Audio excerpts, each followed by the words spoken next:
Students, good morning. Class 10 का chapter number 5 glimpses of India यानी भारत की झलक या झलकियाँ। इसमें 3 स्टोरीज हैं। फर्स्ट है ए बेकर फ्रॉम गोवा, सेकेंड है द कुर्ग और थर्ड है T from Assam. Before you read, पहले पढ़िए। एक्टिविटीज थोड़ा सा यहाँ पर देखिए। डिस्कस इन क्लास, क्लास में डिस्कस करना है।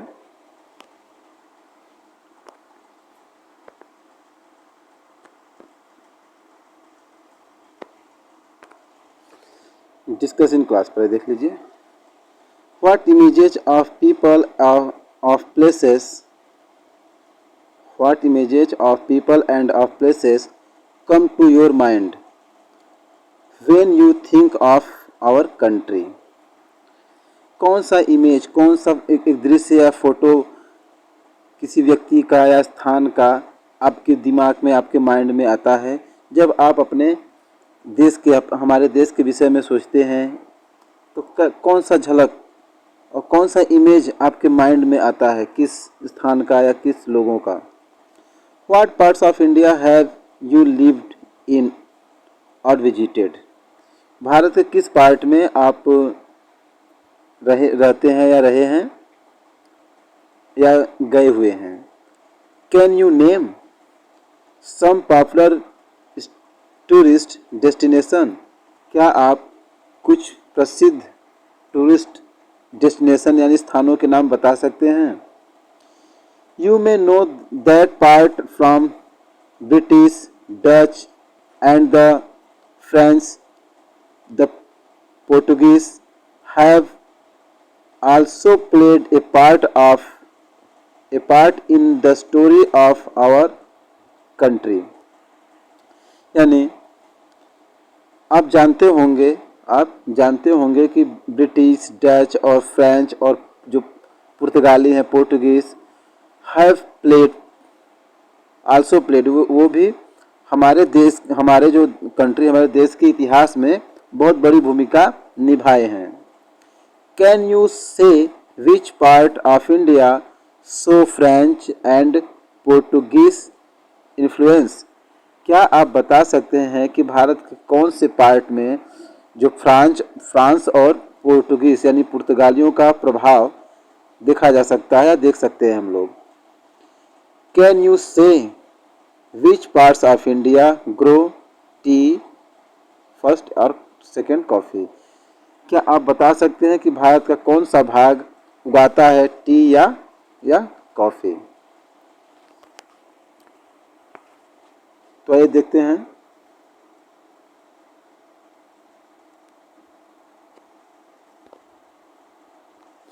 पहला है बेकर फ्रॉम गोवा। पहला क्या है? Baker, a baker from Goa यानी गोवा से एक baker. This is a pen portrait of a traditional Goan village baker who has an important place in his society. यह एक जो पारंपरिक गोवन यानी गोवा का विलेज बेकर है, यानी गांव के जो बेकर हैं, जो बेकरी वाले हैं, उनका एक चित्रण है जो कि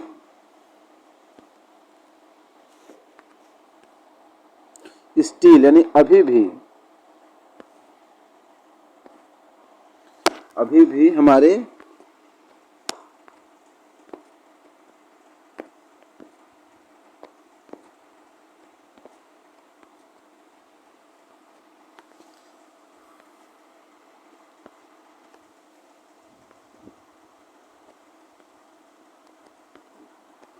जो आज भी हमारे अपने सोसाइटी में एक महत्वपूर्ण स्थान रखते हैं। कहने का मतलब है गोवा में बेकरी या बेकरों का बहुत महत्वपूर्ण स्थान है। तो इस चैप्टर में हम लोग ये देखेंगे कि जो ट्रेडिशनल पारंपरिक गोवन विलेज है, वहाँ के बेकर हैं, उनका एक चित्रण देखेंगे हम, जो कि आज भी समाज में एक महत्वपूर्ण स्थान रखते हैं।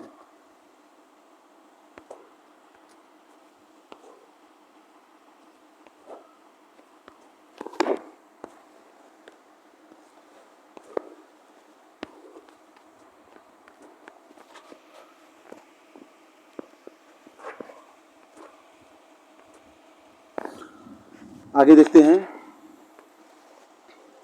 Our elders are often heard reminiscing nostalgically about those good old Portuguese days. जो हमारे एल्डर्स, जो हमारे बड़े हैं, वो अक्सर सुनाया करते थे या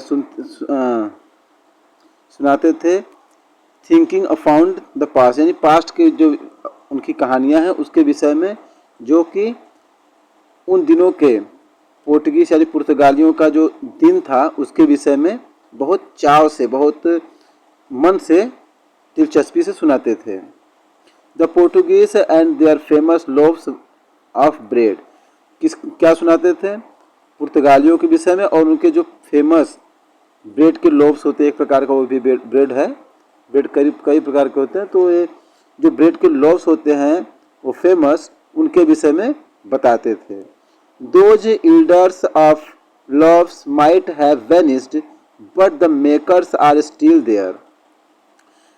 जो लव के ईटर्स हैं, वे खाने वाले हैं, जो loaves, those eaters of loaves, यानी जो लोव होता है ब्रेड एक प्रकार का, उसको जो खाने वाले हैं, माइट हैव वेनिश, शायद वे लोग चले गए हैं या गायब हो गए हैं, but the makers are still there, लेकिन जो बनाने वाले हैं अभी भी वहीं पर हैं। We still have amongst us the mixtures, molders and those who bake the loaves। आज भी हमारे बीच में हैं, आज भी हमारे बीच में कौन है? मिक्सचर, जो कि वो ब्रेड का जो भी सामान होता है उसको मिक्स करते हैं, मोल्ड करते हैं, यानी कि उसको उसकी लुगदी वगैरह बनाते हैं, और उस लोव को बेक करते हैं, यानी कि भूनते हैं, बेक करते हैं। Those age old time tested furnaces still exist. वे जो पुराने समय के जो फर्नेसेस हैं, यानी कि जो भट्टियाँ हैं, आज भी विद्यमान हैं, आज भी ये अस्तित्व में हैं। The fire in the furnaces has not yet been extinguished. ये जो भट्टियों के जो आग हैं, फायर हैं, वो आज भी बुझे नहीं हैं। The third and jingling of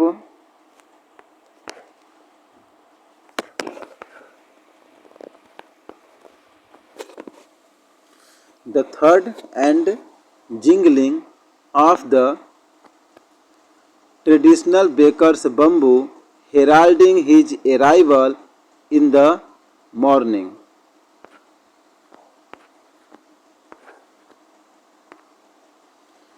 कहने का मतलब है, जो कि पारंपरिक जो बेकर की बम्बू होती है, जो बांस की वो अपनी लाठी लिए होते हैं, उसका जो थर्ड एंड जिंगलिंग, जो उसका आवाज़ करता है ना, हेराल्डिंग, आज भी अनाउंस करता है his arrival in the morning, सुबह में अपने आने का क्या करते हैं? अनाउंस करते हैं। जैसे हमारे गली मोहल्ले में ये जब आइसक्रीम वाले या कुछ बेचने वाले जो हैं वो आते हैं, तो कुछ घंटियां बजाते हैं, कुछ अपना जो पेटी वगैरह होता है या कुछ घंटियां बजाते हैं, तो जैसे भी वो अपना अराइवल या भोंपू बजाते हैं, तो अपने आने का संकेत दे देते हैं कि नहीं, हम आ गए हैं। तो इसी तरह जो उनका बम्बू था, वो थर्ड और जो जिंगल की आवाज़ करता था, वो उनके आने का अनाउंस करता था कि नहीं, सुबह में वो लोग आ गए हैं। Can still be heard in some places, और वो आवाज़ आज भी कुछ स्थानों पर सुनाई दे सकती है या सुनाई देती है, हम सुन सकते हैं।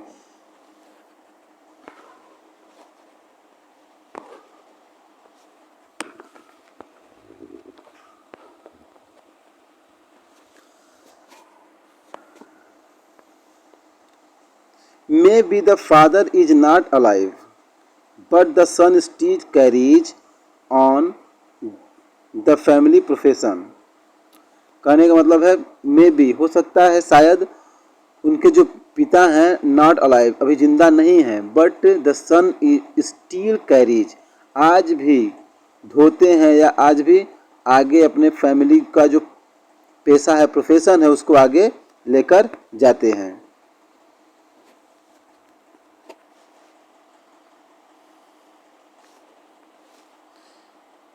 These bakers are even today known as pader in Goa. ये जो बेकर हैं आज भी गोवा में पैडर के नाम से जाने जाते हैं। During our childhood in Goa, baker used to be our friend, companion, guide। हमारे गोवा में हमारे बचपन के दौरान जो बेकर होते हैं, जो बेकरी वाले होते हैं, वो हमारे गाइड यानी पथ प्रदर्शक, कंपनियन मतलब साथी, फ्रेंड यानी दोस्त हमारे हुआ करते थे। हर he used to come at least twice a day. वे कम से कम 2 बार एक दिन में आते थे। वंस एक बार, when set out in the morning on his sailing round। पहली बार कब आते थे? जब ही सेट आउट, वे निकलते थे इन द मॉर्निंग सुबह में, ऑन ही सेलिंग राउंड अपने बेचने के राउंड में, यानी जब सबसे सुबह यदि वो जब बेचने के लिए अपने ब्रेड निकलते थे तब मिलते थे। एंड देन अगेन, और उसके बाद फिर when he return after emptying his huge basket, और उसके बाद जब वे अपना ह्यूज बास्केट जो बड़ा सा बास्केट है उसको खाली करके वापस आते थे तब मिलते थे।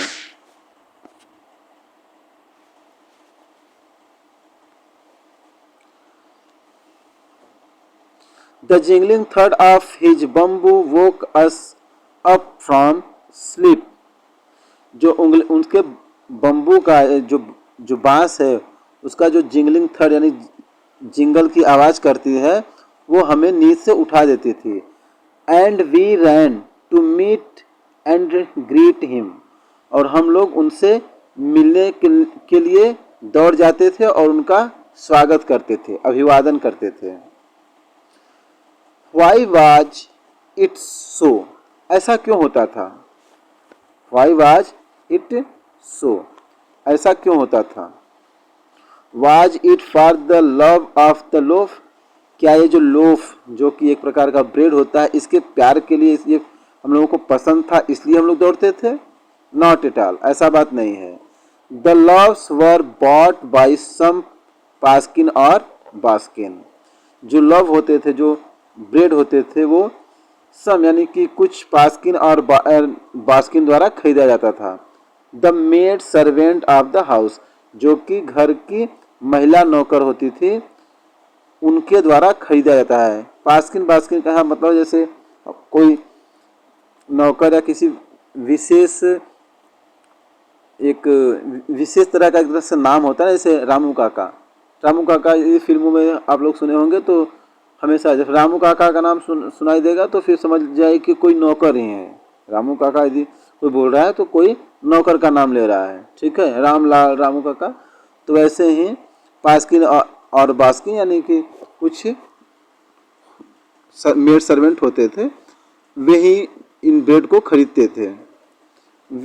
व्हाट वी लॉन्ग्ड फॉर, जिस चीज़ के लिए हम लंबे समय से इंतजार करते थे, वर दोज ब्रेड बैंगल्स, वे कौन थे जो हम लोग इंतजार करते थे? वो ब्रेड बैंगल्स थे, जो वो ब्रेड थे जो कि बैंगल्स यानी कि चूड़ियों की तरह होते थे। बैंगल्स, वो ब्रेड बैंगल की तरह होता था। विच वी चोज केयरफुली, जिसको हम लोग बहुत ध्यान से पसंद करते थे, चुनते थे। Sometimes it was sweet bread of special make, कभी कभी यह जो एक स्पेशल टाइप का, एक विशेष प्रकार का ब्रेड, मीठा ब्रेड होता था। The baker made his musical entry on the seen with Jhang Jhang sound of his specially made bamboo staff. जो बेकर अपना एंट्री करते थे, जब आते थे तो म्यूजिकल एंट्री करते थे। झंग झंग की आवाज़, जो कि स्पेशल बम्बू का जो बांस का बना होता था, लकड़ी जो उनकी लाठी, वो साउंड करता था झंग झंग का। One hand supported basket on his head, एक जो हाथ था अपने हेड पर, अपने सिर पर बास्केट को सपोर्ट किए होता था। And the other banged the bamboo on the ground, और जो दूसरा हैंड होता था वो बम्बू को ग्राउंड पर बैंग करते थे, यानी पीटते थे, पटकते थे। He would greet the lady of the house with the good morning. जब वह आता था, यानी कि जब वह देकर आता था, तो जो घर की महिलाएं हैं, लेडी हैं, उनको ग्रीट करता था, उनका अभिवादन करता था गुड मॉर्निंग के साथ। जैसे कोई आता है ना, तो आपके यहाँ कोई यदि आइसक्रीम वाला या कोई फेरी वाला यदि आएगा तो फिर आता है तो फिर प्रणाम नमस्ते ऐसा बोलता है, तो ये लोग भी आते थे तो गुड मॉर्निंग बोलते थे। And then place his basket on the vertical bamboo, और उसके बाद गुड मॉर्निंग बोलने के बाद अपना जो वर्टिकल यानी कि जो खड़ा बम्बू होता है लकड़ी, उस पर उस बास्केट को रख देते थे। We kids would to be pushed aside with a mild rebuke and loaves, यानी कि हम लोग जो बच्चे होते थे वो एक तरफ स्कॉल्डिंग यानी कि डांटते हुए धकेले जाते थे, नहीं हट जाओ। जैसे कोई आपके घर भी बेचने आता है कोई सामान, कोई दुकानदार या कोई फेरी वाला, तो जो घर के बड़े बड़े होते हैं, बड़े बुजुर्ग, तो आपको पीछे हटा देते हैं कि नहीं चलो हटो, हम लोग बाद में तुम्हें देंगे। ठीक है, आप लोग देखे होंगे आइसक्रीम वगैरह या कुछ सेव या कुछ सोन पापड़ी वाले आते हैं, तो बोला जाता है आपको नहीं पीछे चलो हम आपको खरीद के देंगे। ठीक है, तो ऐसा ही इन लोगों के साथ होता था। And loaves would be delivered to the servant, हम लोगों को पीछे हटा दिया जाता था, और जो लॉब्स होता है, जो ब्रेड होता है, वो सर्वेंट को डिलीवर कर दिया जाता था, यानी कि सर्वेंट को दे देते थे। But we would not give up, किंतु हम लोग हटते नहीं थे। हम लोग वहाँ से ये नहीं कि कोई हटा दिया तो हम लोग हट जाए, नहीं, हम लोग वीर सिपाही की तरह डटे रहते थे वहाँ पर। कोई कितना भी मतलब हम लोगों को हटा, हम लोग निर्लज्जों की तरह वहीं पर डटे रहते थे। We would climb a bench और the parapet and peep into the basket somehow, किंतु हम लोग वहाँ से हटते नहीं थे, और हम लोग बेंच पर, कोई बेंच रहता था, एक बेंच पर चढ़ जाते थे, या पैरापेट जिसे रेलिंग वगैरह होता है उस पर चढ़ जाते थे। एंड पीप, और झांकते थे, इनटू द बास्केट, जो बास्केट जो टोकरी होती थी ना, उसमें हम लोग झांकते थे, बेंच पर या रेलिंग वगैरह पर चढ़कर झांकते थे। समहाउ यानी किसी तरह, कहने का मतलब हम लोग वहाँ से भागते नहीं थे, डटे रहते थे। I can still record the typical fragrance of those loves, आज भी हमें अभी भी याद है वो जो लव्स, वो जो वे लव्स होते थे, जो एक प्रकार का ब्रेड है, उसकी जो फ्रेग्रेंस है आज भी हमें उसकी महक याद होती है हम लोगों को। Loves for the elders and bangles for the children, जो लोव्स होते थे, एक प्रकार का जो ब्रेड होता है वो बड़ों के लिए होता था, और जो बैंगल्स वाला ब्रेड होता था वो बच्चों के लिए होता था। Then we did not even care to brush our teeth, यहाँ तक कि हम लोग अपने दांतों को ब्रश करने का भी ख्याल नहीं रखते थे, ध्यान नहीं रखते थे। और वॉश आवर माउथ प्रॉपरली, या हम अपने जो मुंह है अच्छी तरह से मुंह भी नहीं धोते थे। एंड वाई शुड वी, और हम ये क्यों करें। Who would take the trouble of plucking the mango leaf for the toothbrush, और कौन इतना दिक्कत सहेगा, कौन इतना परेशानी उठाएगा और मैंगो लीफ जो है आम के पत्ते उसको तोड़ेगा ब्रश के लिए, टूथब्रश के लिए कौन मैंगो लीफ तोड़ेगा। And why was it necessary at all, और इसकी क्या आवश्यकता ही थी, हम लोग बच्चे थे तो इसकी क्या आवश्यकता थी। The tiger never brushed his teeth, जो बाघ है, जो टाइगर है, वो कभी भी अपना जो दांत है वो कभी ब्रश नहीं करता है। Hot T could wash and clean up everything so nicely after all, बोलने कि आफ्टर उसके बाद में जब हम लोग चाय गरम गरम चाय पियेंगे तो वो तो साफ ऑटोमेटिक सब कुछ कर ही देगा।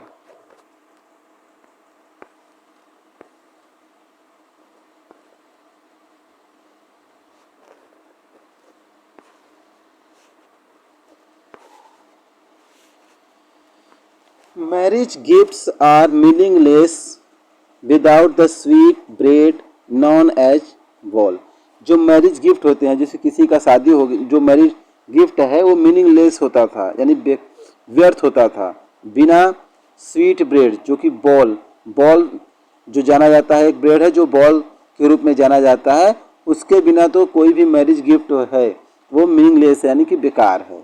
यदि किसी के यहाँ मैरिज है, शादी है, उसको कोई कुछ ना कुछ दे रहा है, लेकिन यदि ये बॉल जो एक तरह का ब्रेड है, स्वीट ब्रेड है, वो नहीं दिया तो मज़ा नहीं आया मैरिज गिफ्ट। जैसे हम लोगों के यहाँ होता है ना, लड्डू होता है, हाँ, लड्डू मिलता है गिफ्ट के तौर पर, तो वहाँ पर एक ब्रेड जो होता है, एक प्रकार का ब्रेड, उसको बॉल बोलते हैं, उसके बिना जो गिफ्ट है वो मैरिज का वो नहीं मनाता कि नहीं दिया।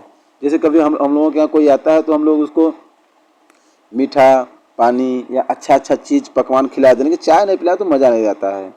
होता है यार गए चाय नहीं पिलाए, जबकि उनको ठंडा गरम जो भी अच्छे से खिला सको खिला दो, पकौड़ी भजिया फुल्की फुचका, लेकिन मज़ा नहीं आता है। तो वैसे ही बॉल के बिना कोई गिफ्ट, मैरिज का गिफ्ट नहीं मनाया जाता था, बेकार था।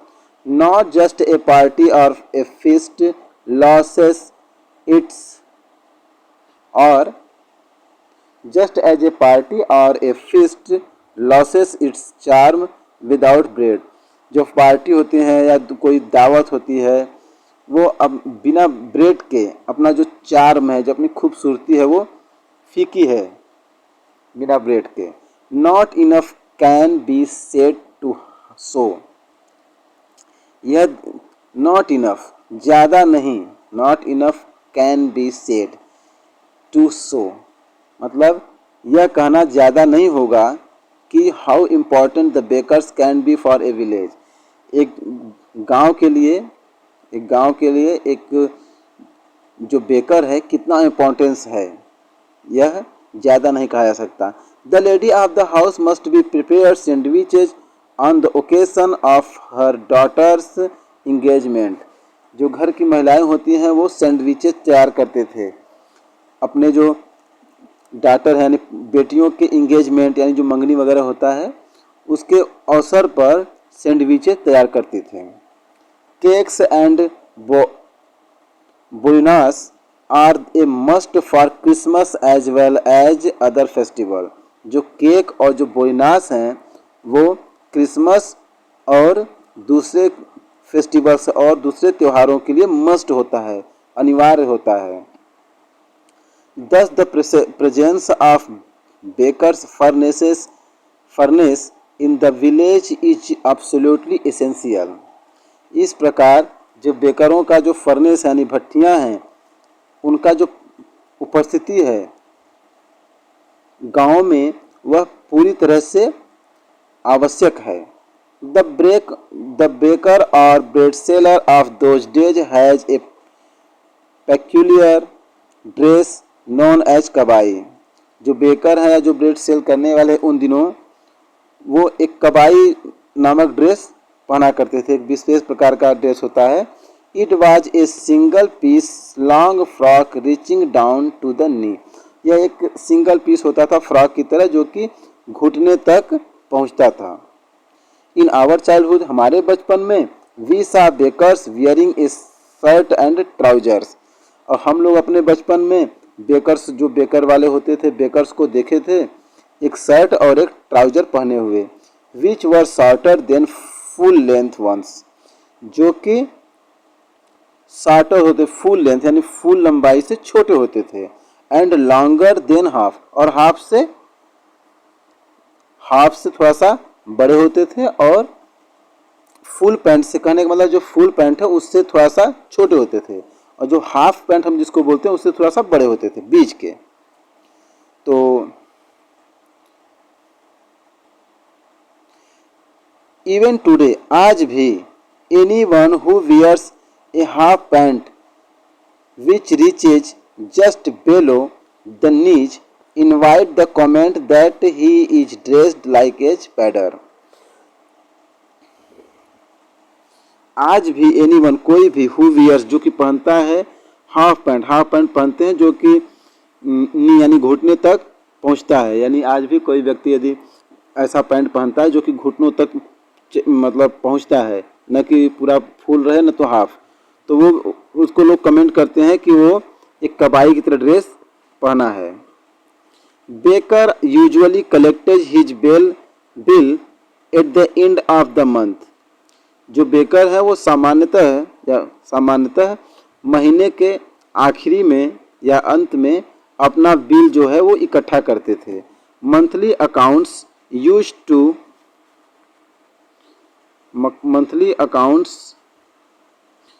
To be recorded on some wall in pencil.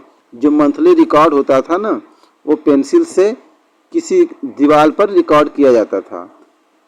Baking was Indeed A profitable profession in the old days. जो बेकिंग है वह पुराने समय में वास्तव में एक प्रॉफिटेबल प्रोफेशन था, एक लाभकारी पेशा था जिसमें लाभ होता था। The baker and his family never स्टेव्ड।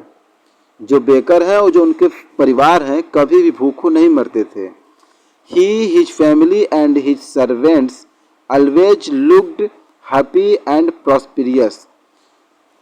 वह या जो कि बेकर वाले हैं और जो उनके परिवार हैं, जो उनके सर्वेंट या नौकर हैं, हमेशा खुश दिखते थे और समृद्ध दिखते थे। Their plump physique was an open testimony to this.